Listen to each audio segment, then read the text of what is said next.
Desidido ka na ba talaga, anak? Baka naman naguguluhan ka lang. May kita ka din naman dito kahit papaano. Meron naman po, tay. Kaso hindi po sapat para sa atin. At ayoko din namang huminto sa pag-aaral yung mga kapatid ko. At magaya sa akin na hindi nakapagtapos maski elementarya. Kahit wag na po ako, tay. Basta makita ko lang pong nag-aaral ang mga kapatid ko, masaya na ako. Ano ba tong tinitindan nyo dito? Double dead ba to? Bakit parang nalaso ng anak ko? Manong, wala ako kung alam dyan. Sariwa din po ang tinitinda namin dito. Wala kang nakita. Wala kang narinig. Dahil isang salita mo lang, ikaw na ang isusunod kong ihihiga dyan. Naiintindihan mo? Tsaka ako pupuntahan ng pamilya mo at isa-isa ko din silang kakatayin. Hindi na ako natatakot sa iyong halimaw ka. Magkamatayan ako magkamatayan. Ito na ang huling pagkakataon para makatakas ako sa impyernong bahay na to.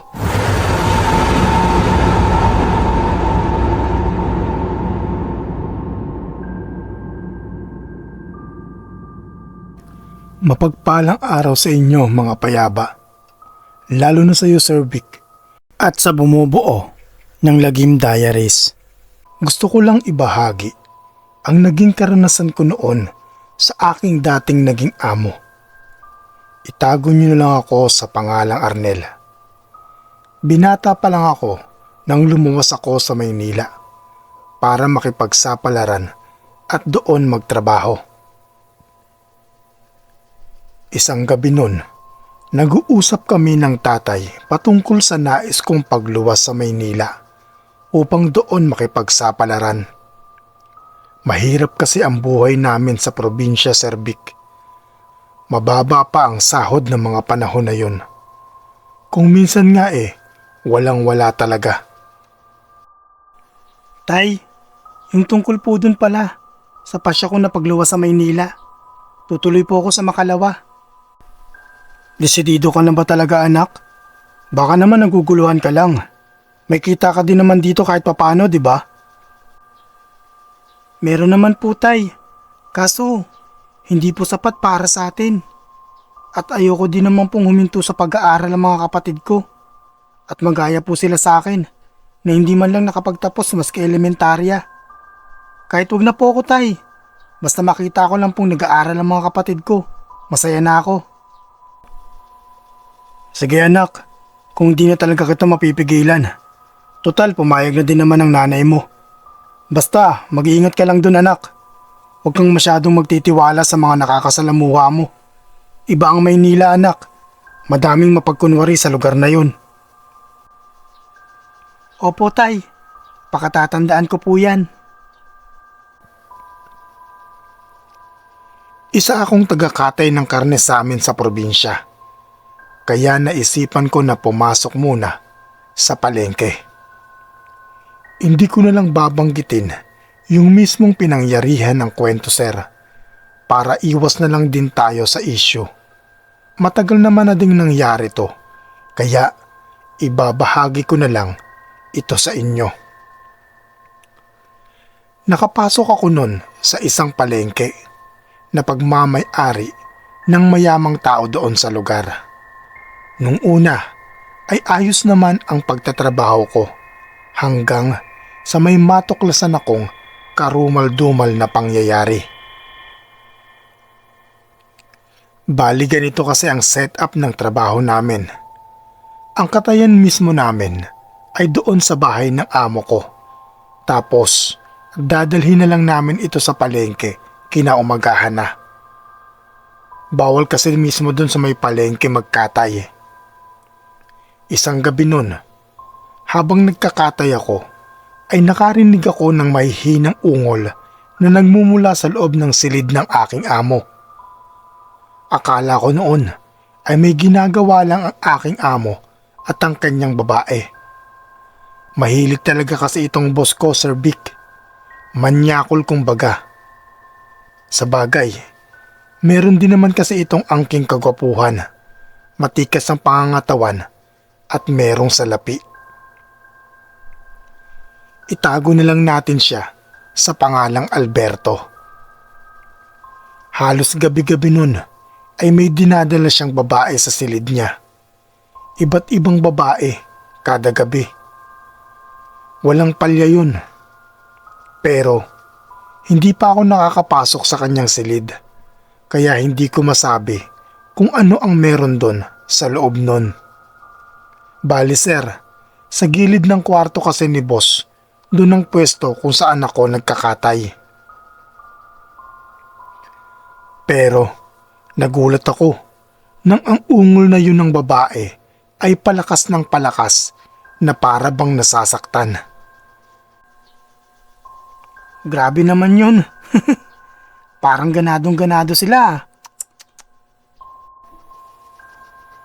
Napapailing-iling na lang ako kapag ganung eksena na ang naririnig ko, Sir Vic. Hindi ko alam kung ano ang nangyayari sa loob. At wala akong balak na alamin dahil may respeto ako kay Sir Alberto. Malakas din ang kita ng aming tindahan. Umaabot ng 100,000 sa loob lang ng isang buwan. Halos lahat kasi ng tao ay dito bumibili kay Sir Alberto ng mga karne. Kaya dagsa ang mga tao sa pagbili dito na halos araw-araw ay walang katapusan ang pagkatay ko dahil sa dami ng gustong kumuha ng karne. Bukod din sir sa kinakatay ko ay may nagdi-deliver din ng karne sa amo ko. Madami din kong mag-deliver. Drum-drum pa nga ng mga karne. Arnel, parating na pala yung in-order ko na karne ah. Ikaw nang bahala doon. Pakibilang mo na lang ng maayos at double check mo na kung tama lahat para hindi tayo malugi. Sige po boss, ako na pong bahala. Makakaasa kayo sa akin. Sige. May tiwala naman ako sa'yo. Alis na muna ako ah. At may aasikasuhin pa ako sa ibang negosyo. Sige po boss, ingat po kayo. Hindi ko din naman kasi alam kung saan kumukuha o bumibili si Sir Alberto ng mga karne. Pero sariwa ito. At nakatadtad ng lahat pagdating sa akin ang binibili niyang sandamakmakan na karne. Malinis na din ito at hindi na kailangan pang katayin. Bali, tadadtarin na lang para ikilo. Isang tanghali nun. Kakatapos ko lang mananghalian nang lumapit sa pwesto ko yung isang matador sa tapat ng pwesto namin at may itinanong ito sa akin. Pare, bago ka lang kila Sir Alberto no? Ako nga pala si Ramon.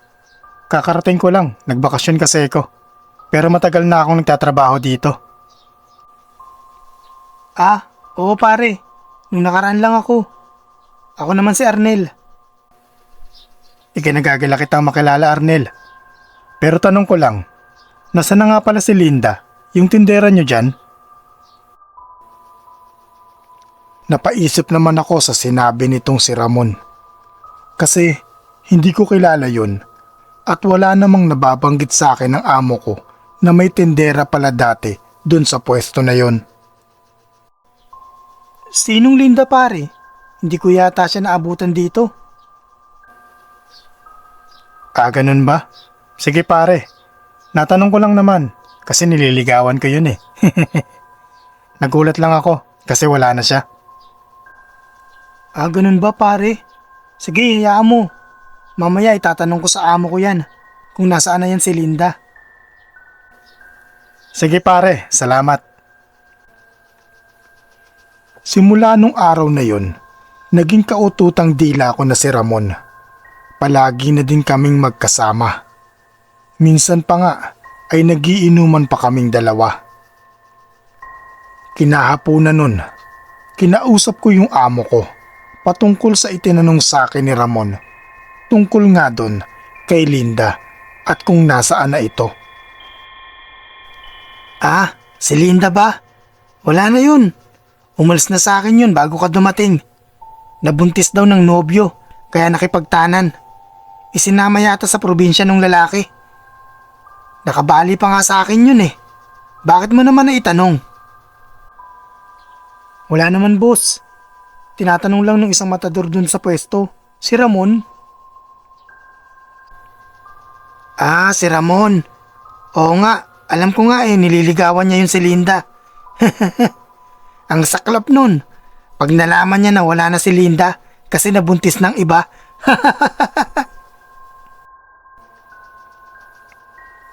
Tuwang-tuwa yung amo ko sa mga sinabi niya na yun. Sa bagay, kahit ako man, masasaktan talaga. Pag yung babaeng mahal mo mabuntis ng iba.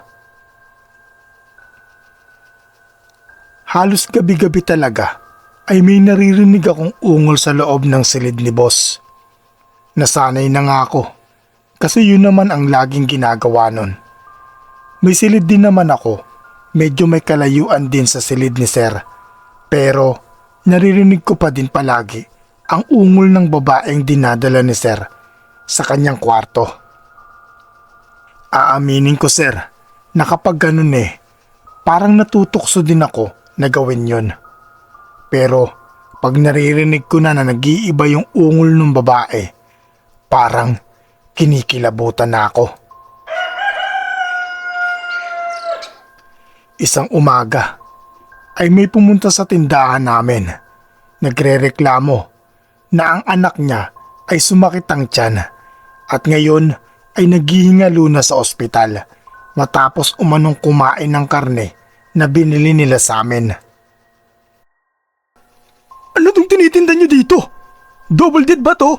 Bakit parang nalaso ng anak ko? Manong, wala ho akong alam dyan. Sariwa din ho ang mga tinitinda namin dito. Paanong sariwa? Ito nung pinataka namin ng kalamansi, biglang nabulok. Nung pinakita ng lalaki sa akin yung natirang karne na ulam nila, ay nasuka talaga ako, Sir Vic. Sobrang baho kasi nito at nabubulok na. Anong nangyayari dito, Arnel? Bakit nagkakagulo kayo? Tamang-tama naman ang pagdating ng amo ko dahil nanggugulo na ang lalaki at patuloy pa ding sinasabi na kami ang dahilan ng pagka-ospital ng anak niya. Boss, ito kasing lalaki. Sinasabi niya na double dead na yung tinitinda natin dito. Sinabi ko naman na sariwa talaga ang lahat ng tinda natin. Bulok talaga Kung ganyan lang din naman ang tinitinda nyo dito, magsarado na lang kayo. Arnel, sige na. Doon ka na muna sa pwesto mo at ako nang bahala dito. Tumangutango lang ako sa amo ko at bumalik na sa pwesto. Nakita ko pa yung dalawa na naglalakad papalayo habang nag-uusap. Mga ilang saglit lang, umalis na din yung lalaki na nagmamadali pa. Wari mo ba'y may kinakatakutan ito? Natakot talaga ako sa nangyari. Kasi yun ang kauna-unahang may nagreklamo sa aming paninda. Sa loob ng ilang buwan kong pagtatrabaho doon, ay yun lang talaga na may nagreklamo. Pero hindi pa pala doon natatapos ang lahat, Sir Vic. Kasi may mas malala pa pala sa eksena ng lalaki na yon. Kasi dose-dose ng mga tao ang dumating sa pwesto namin. At katulad ng sinabi ng lalaki, ay may ganung ding nangyari sa mga pamilya nila na nakakain ng karne na binili sa amin. Tumawag na din sila ng pulis nun para imbestigahan ang nangyari. Natakot talaga ako nun at naguguluhan sa mga nangyayari. Si Sir Alberto ang kumausap sa mga pulis. Hindi kalayuan ang pinag-uusapan nila. Hindi ko man naririnig ang kanilang pinag-uusapan, pero nakita kong may inabot na sobre si Sir Alberto sa mga pulis na yon. At bigla na lang bumalik ang mga pulis para itaboy ang mga tao na sumugod sa pwesto namin. Nalilito man ako sa inasta ng mga pulis, pero natitiyak ko na binayaran ni Sir Alberto ang mga ito upang paalisin ang mga taong nanggugulo sa amin. Napansin ko din na nakatingin si Ramon sa akin na para bang may nais itong sabihin. Malalim ang pagkakatingin nito sa akin na pinagtakhan ko ng husto. Pero pinagsawalang bahala ko na lang yon. Nagsialisa na ang mga tao na sumugod sa amin, pero ang iba ay nagbanta pa na pagbabayarin kami ng mga ito. Pagkaraan ng ilang araw ay nabawasan na din yung mga taong bumibili sa amin. May mga bumibili pa rin naman, pero hindi na katulad ng dati na tila ba pinagsabi ng mga tao ang nangyari sa kanila sa tuwing kumakain sila ng aming paninda. Nalungkot akong isipin na ang aming paninda ay biglang lumubog at unti-unting nababawasan ang nabebenta. Kinakabahan din ako nun na baka mawalan ako ng trabaho pag nagpatuloy yun. Isang araw nun, kinausap ako ni Ramon. Pare, matanong ko lang, wala ka bang napapansin sa amo mo? Wala naman pare. Bakit? Anong meron? Iba kasi ang pakiramdam ko sa amo mo. Una, ibang nararamdaman ko sa pagkatao niya. Pangalawa, nung sinabi ng lalaki na pinataka nila ng kalamansi yung ulam nila nagiba ng amoy at nabulok. Pangatlo pare, tignan mo to. Ipinakita sa akin ni Ramon ang isang bote na naglalaman ng langis na may ugat-ugat pa na kung anong halaman. Ano yan pare? Langis? Para saan naman yan? Oo pare, langis to. Naniniwala ka ba sa aswang? Aswang pare? Naniniwala naman ako, pero hindi pa ako nakakita nun. Totoo ba yun? Oo pare, totoo yun. At itong langis na to ang magpapatunay na may aswang dito sa lugar natin. At isa na dun, ang amo mong si Sir Alberto. Nagulat naman ako sa sinabi ni Ramon, kaya natanong ko pa siya kung paano naman niya nasabi yon sa amo ko. Paano mo naman nasabi yun pare? Kasi itong langis na to pare ay kumukulo ng kusa pag merong aswang o elemento sa paligid. Ibinigay sa akin ito ng lolo kong albularyo nung umuwi ako sa probinsya namin. Kasi alam mo, pag nandito yung amo mo, malakas na kumukulo to. Kaya nagduda talaga ako at nakumpirma ko nga ang hinala ko nung oras na may sumugod dito at sinabing nabulok ang ulam nila nung pinataka nila ng kalamansi. Isa rin ang kalamansi sa pangontra sa mga aswang, lalo na sa mga pagkain na nilagyan nila ng sabulag. Ang sabulag pare ay isang kakayahan ng aswang para linlangin ng tao. Ipinapakita nito na karne ng hayop ang nakahain, pero ang totoo, karne ito ng tao. Sa mga sinabi ni Ramon ay labis akong nahintakutan. Napatingin naman ako sa paninda naming karne. Dali-dali din akong nagtungo sa kalapit na tindahan ng gulay para bumili ng kalamansi at pinatakan yung mga paninda namin. Bahala na kung mapagalitan ako ni amo. Mapatunayan ko lang na aswang ba talaga ito o hindi. Pagpatako ng kalamansi ay nagantay pa kami ng ilang minuto. Pero wala namang nangyari. Wala ding nagbago. Natanong ko pa si Ramon na hindi naman siguro totoo ang sinasabi niya. Hindi naman pala totoo yung pare. Tingnan mo, wala namang nangyari. Hindi ako pwedeng magkamali pare. Mukhang ibang karne ang binenta niyo dun sa mga nakabili na nagreklamo. Dun ko naalala yung mga karne na dinadala sa amin. Yung mga karne na nasa drum. Kaso, ang problema, nandun yun sa bodega sa loob ng kwarto ng amo ko.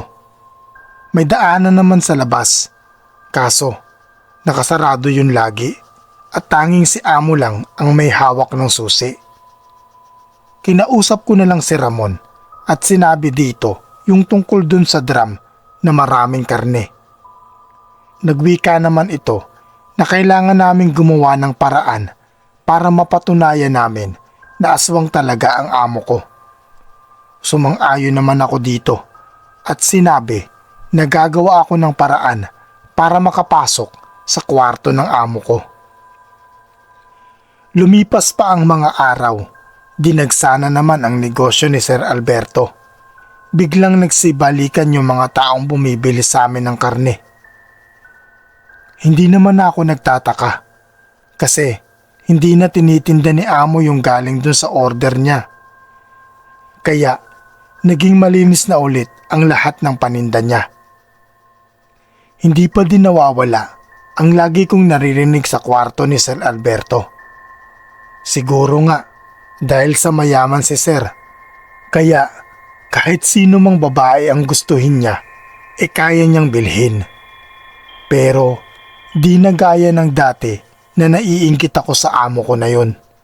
Ngayon kasi, dahil sa mga nalaman ko kay Ramon, nagdududa na ako sa kung anong ginagawa ng amo ko sa mga babae na nakakasama niya. Kasi Sir Vic, napagtanto ko na hindi ko pa nakikitang lumalabas man lang o hinahatid ng amo ko yung babaeng nakakasama niya tuwing gabi. Nung una, iniisip ko na madaling araw umaalis. Pero para bang nag-iba na ang hinala ko sa amo kong yon. Hanggang sa natuklasan ko na ang kakaibang ginagawa ni Sir Alberto sa kanyang silid. Habang nagtatadtad ako ng karne, ay may ligaw na pusa na nakapasok sa pwesto ko. Kinuha nito yung isang hiniwa na karne, kaya dali-dali ko itong hinabol. Habulan kami, paroon at parito, hanggang sa pumasok ito doon sa kwarto ng amo ko. Nalabis ko namang pinagtakhan kasi hindi ko pa nakikitang nakabukas yung kwarto na yun. Kaya dahan-dahan akong lumapit doon at nakumpirma ko na nakauwang nga ang pintuan ng kanyang silid. Dahil sa kuryosidad at takot na din na mapagalitan ng amo ko dahil dun sa pusa, naisipan kong sumilip dun sa silid ng amo ko. Naisip ko din na makikita ko na kung ano ang ginagawa ng amo ko sa loob ng kwarto niya. Pagdungaw ko pa lang sa pintuan, Sir Vic, ay bumungad na sa akin ang malansang amoy. Kahit normal na lang yun dun sa lugar, pero yun lansa dun sa kwarto ng amo ko ay kakaiba. Nang tuluyan na akong nakapasok dun sa loob, ay napatakip ako ng aking bibig sa nakita ko, Sir. Dahil habang umuungol ng mahina yung babae, ay walang awa itong kinakatay ni Sir Alberto. Muntik na akong maduwal nang alisin niya ang buhok sa ulo ng babae. Binuhusan niya din ng mainit na tubig ang katawan nito, tsaka dahang-dahang kinayuda ng kutsilyo na parang karne ng baboy. Natakot ako sa nakita ko at tila ba bumaliktad ang aking sikmura. Kinuha niya yung isang drum at inilagay doon ang dugo ng babae.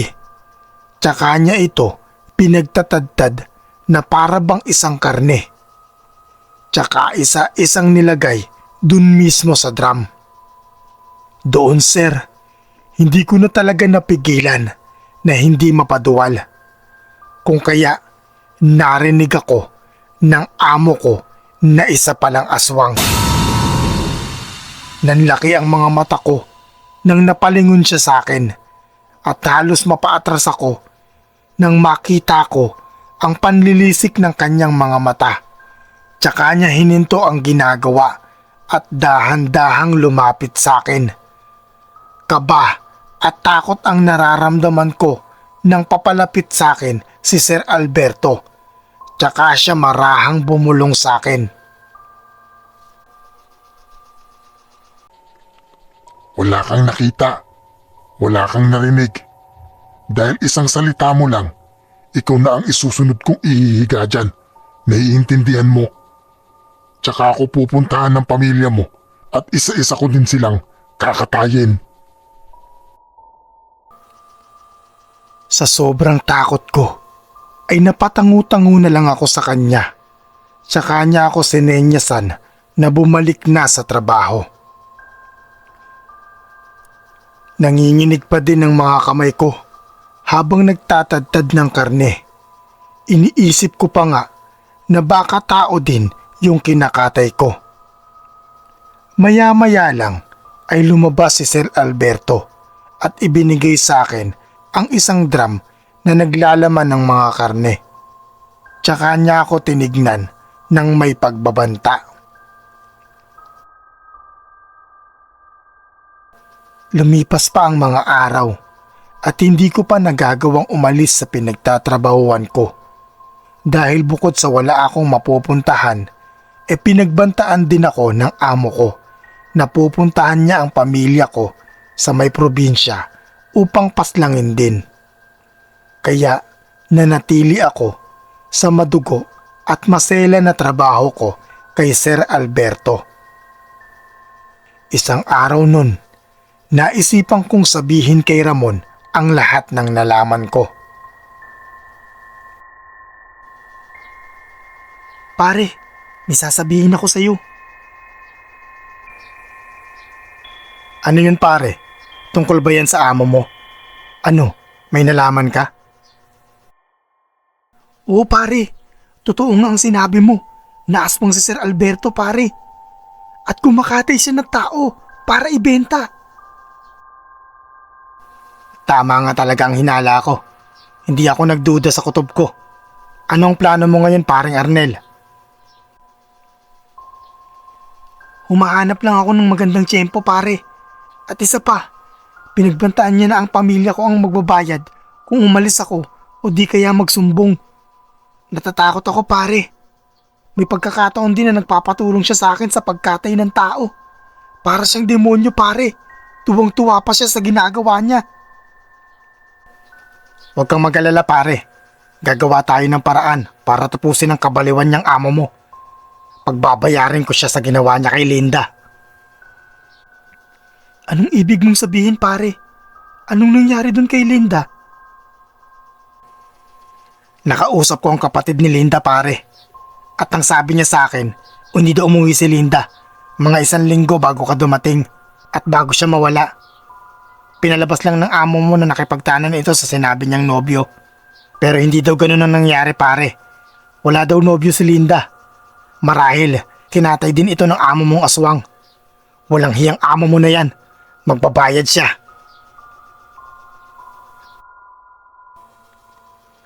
Galit na galit si Ramon sa pagkakasabi niya na yun. Kitang-kita ko din kung paano tumulo ang luha niya sa sobrang galit nito sa amo ko. Umisip kami ng paraan ni Ramon kung paano namin malalabanan ang amo ko. Hanggang isang gabi, may dinala na naman si Sir Alberto na babae. Nakita ko ito dahil nandun ako naglilinis sa may garahe ng sasakyan. Maganda yung babae, morena, balingkinitan yung katawan, mahaba ang buhok at may mapupungay na mga mata. Parang pamilyar sa akin, pero hindi ko malaman kung saan ko nga ba siya nakita. Dinala ng amo ko yung dalaga sa isang silid bago dun sa mismong kwarto niya nakatayan. Pagkapasok nila dun ay nakita ko namang lumabas si amo. Nagtungo sa banyo, mukhang maliligo. Dali-dali akong nagtungo sa silid kung nasan yung babae. Kaso nakasarado. Bala ko sanang patakasin yung babae. Kasi alam kong magiging biktima na naman ito ni Sir Alberto. Pero bigo ako. Wala akong nagawa kundi pumasok na lang sa silid ko at mag-antay sa mga susunod na pangyayari. Mga ilang minuto pa ang nakalipas, narinig ko ang pagbukas ng pintuan.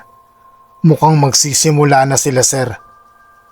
At gaya nga ng inaasahan, narinig ko nga ang ungulan ng dalawa. Palakas ng palakas hanggang sa ang ungol ng amo ko ay maging impil na hiyaw na wari mo'y nasaktan. Kasunod nun, ang pag-angil na talagang ikinabangon ko dahil para itong mabangis na hayop na nakahanda ng manlapa.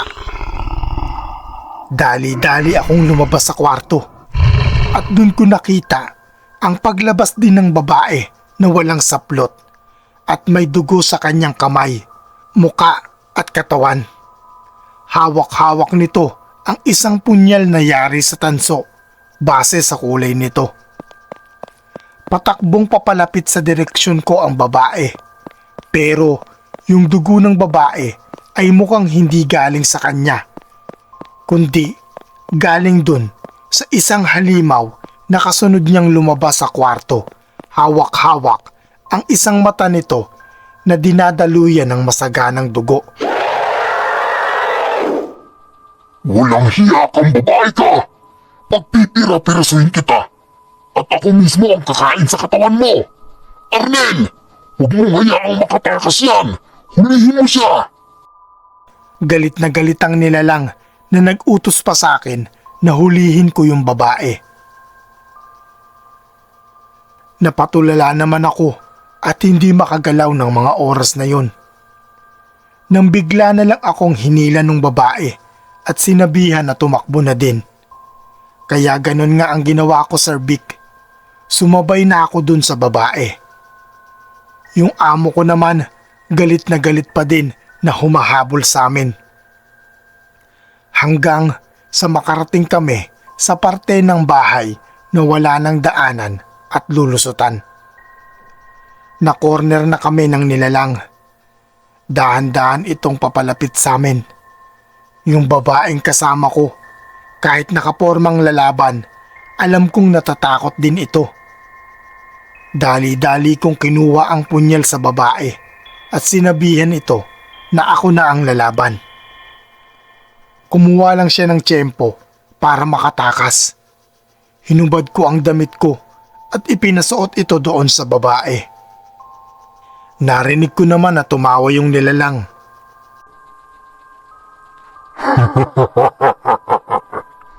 Ano, Arnel? Magpapakabayani ka? Kaya mo na bang lumaban? Pag ginawa mo yan, tandaan mo, hindi lang ikaw ang mawawala sa mundo, kundi ang buong pamilya mo. Hindi na ako natatakot sa iyo, halimaw ka! Magkamatayan ako, magkamatayan!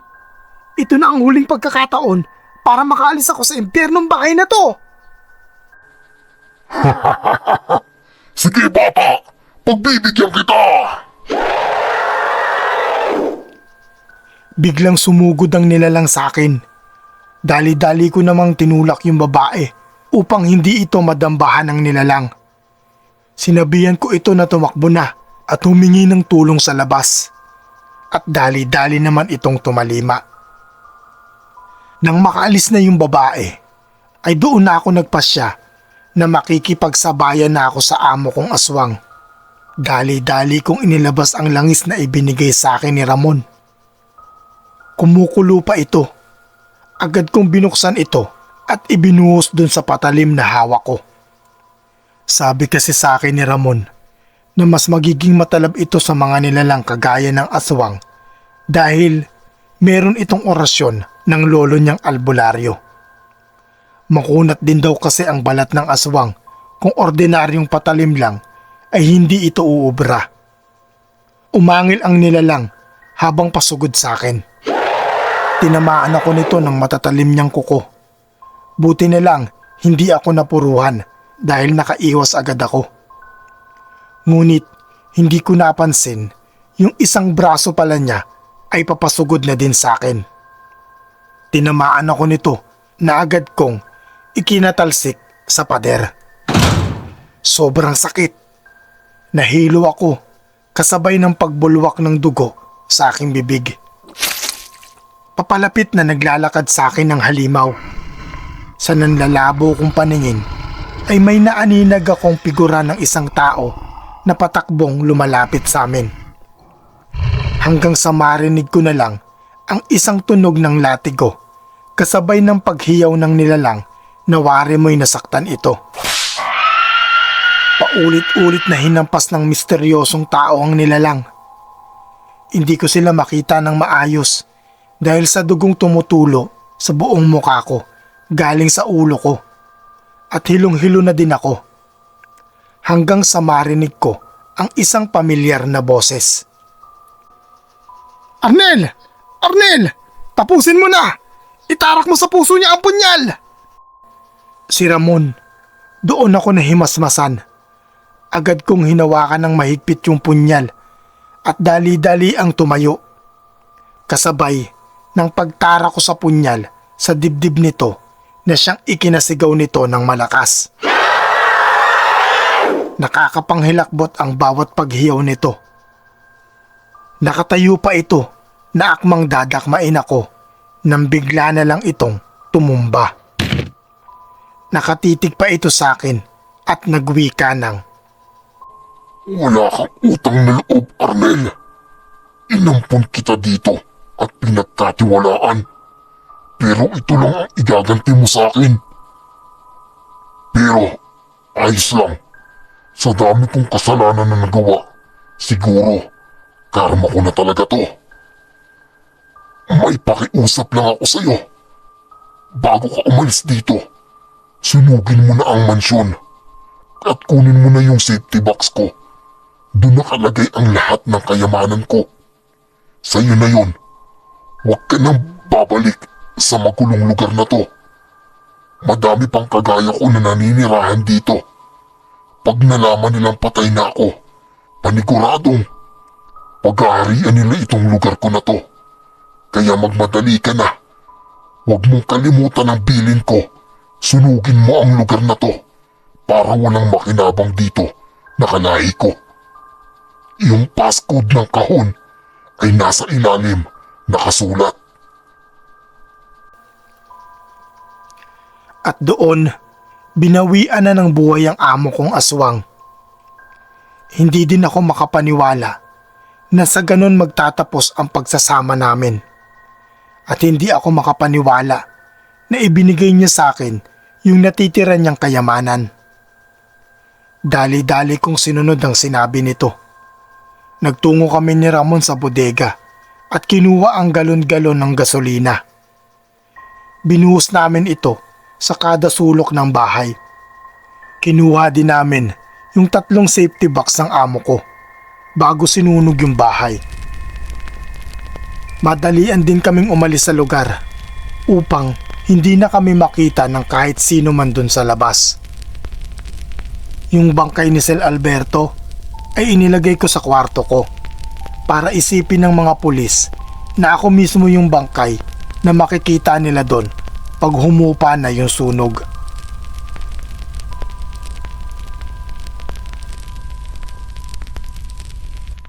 Nagpunta muna kami sa bahay nila Ramon upang doon pag-usapan kung anong susunod naming gagawin at kung anong gagawin namin sa perang ipinamana sa akin ng amo ko. Habang nag-uusap kami ni Ramon, ay hindi mawala sa isip ko yung babaeng tumulong sa akin doon sa mansyon.